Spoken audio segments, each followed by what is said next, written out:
And the South Carolina judge has just temporarily blocked the state's new abortion restrictions 24 hours after it went into effect. The legislation was signed into law by Governor Henry McMaster yesterday and bans most abortions after a heartbeat is detected. That's usually around 6 weeks and before many women know that they're pregnant. There are exceptions, though, when an abortion is needed to save a patient's life or if there are fetal problems. There are also some exceptions for victims of rape and incest up to 12 weeks. The 5 female senators in the South Carolina Senate, who have become known as the sister senators, all voted against it. They say what this law is really about is controlling women. State Senator Penry Gustafson is one of them, and she joins us again. Senator Gustafson, thank you so much for joining us. I don't know if you were able to listen to my conversation now with the governor of Wyoming when I asked him the points that you have been making, and that is the rights of women. His answers seem to always refer to the rights of children and babies. I'm just curious to get your response to what you just heard, and then we'll follow up with this news that just came out from the judge blocking the bill. Well, thank you for having me back. I contend and have always supported the rights of the baby and the rights of the mother. Balancing these rights out, that's where the conundrum is. That's where the biggest difference and schism lies, is between those two. And we have to have a balance because both the rights are very important. They're both important. They both have to be considered. Your reaction to the judge now, state judge temporarily blocking the 6-week abortion ban? I mean, you and the sister senators, as you have become known, were famous for that filibuster that put off that bill from initially coming forward. It was signed yesterday, and now we have this news from the judge. Your reaction? It is very expected. The bill that actually was passed was not the original bill that the Senate came up with and wrote. The South Carolina House changed it quite a bit, adding whereas and fact-finding clauses, which were the very thing that hurt us with S1, and it was deemed unconstitutional by our South Carolina Supreme Court. So I'm not surprised at all that there is an injunction against this law, and it's just very unfortunate because we know those clauses were a problem. Yet the House, put them back in there, reinserted them, and that was one of the main reasons why I voted against it, because I don't think it can be upheld. And the longer we extend this debate, and the more that this legislation is put off, truly, the more abortions will take place. Knowing that was going to be, I was just very upset about that.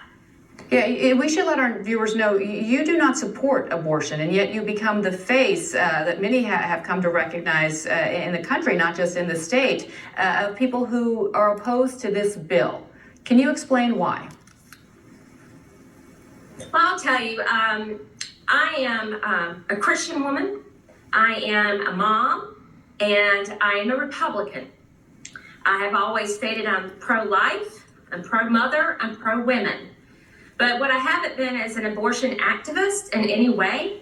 I don't like them and don't support them as they exist, but they do. And how do I put this? Can you rephrase that question just a bit?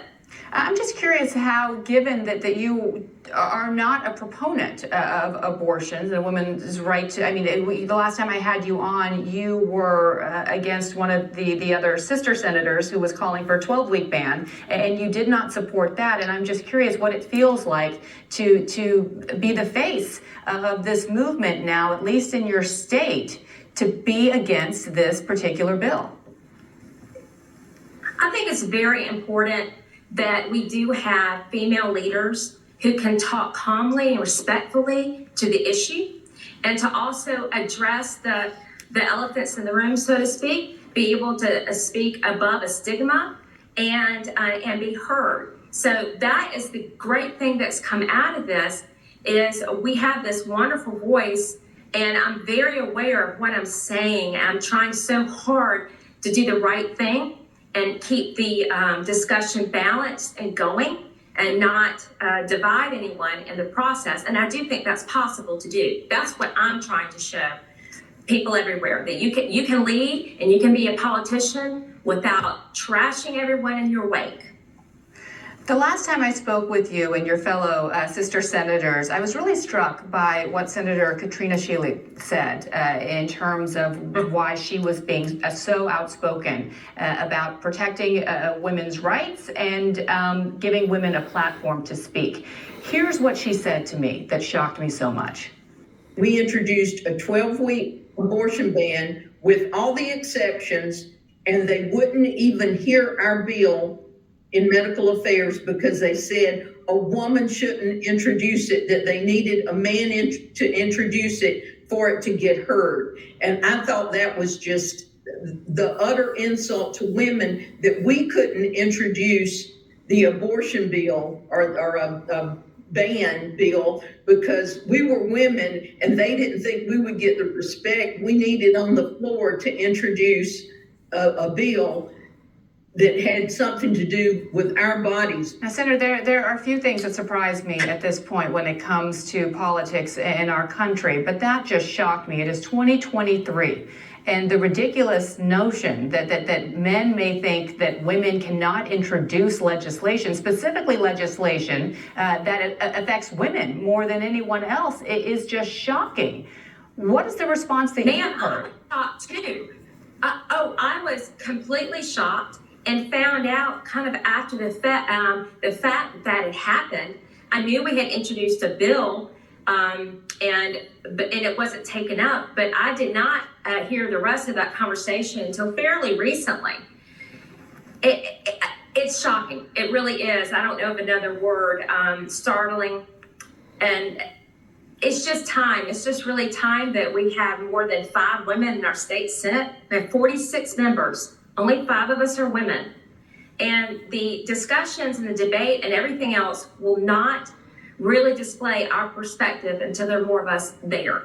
And, having 14% of the General Assembly be women, and that's all, we need to do better, and we need to support our good female candidates, not just any female candidates, but good ones. And I am committed to doing that in the future. I have helped some people in the past. But to think that a bill wouldn't be taken up based on sex alone in 2023, like what you said, it's awful. Well, State Senator Sandy Senn, another one of the sister senators there who voted against the bill, said fellow Republicans, many of whom are running for re-election next year, would face a reckoning at the ballot box for their vote in support of the ban. And I'm just wondering if you agree with her sentiment there, especially given what we've heard from your male counterparts, who some think that women don't even have the right or authority to bring bills forward. Well, we can bring bills forward, but as long as they're kind of within a certain dynamic or structure, evidently. The women of South Carolina are going to show up and vote. This issue has woken up a bunch of people. Maybe some people walked away because there was so much craziness that went on with our last couple of presidential elections, and they're going to come back and they're going to be voting. And I think it's a mistake to underestimate any peoples, especially women. So I do think there's going to be a lot of people voting this upcoming year. And I'm happy to hear that, and probably a lot more women. That at the same time, 4 out of 5 of our Senate Republican women are being challenged in a primary by House Republican male members. If you can believe that. 4 House members in our South Carolina House are challenging 4 women in the Senate. And we need good government. We cannot be dividing ourselves and dividing and further dividing within parties, within, it just doesn't make for good. we need good people to run, and we need more women, that's for sure. You talk about state elections. I'm just curious.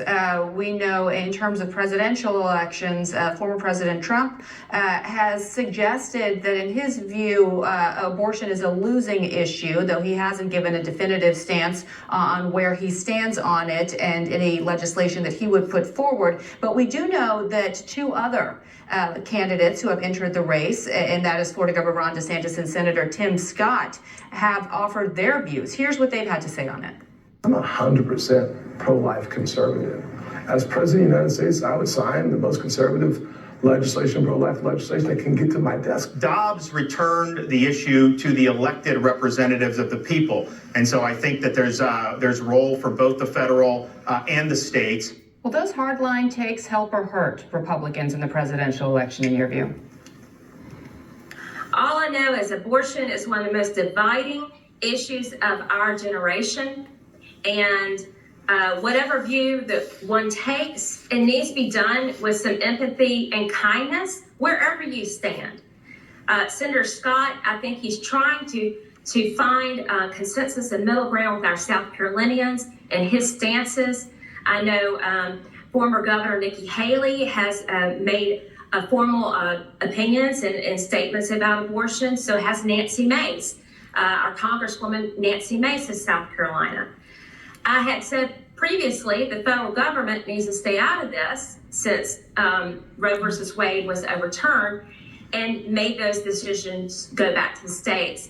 I still contend each state has a right to do our own decision making.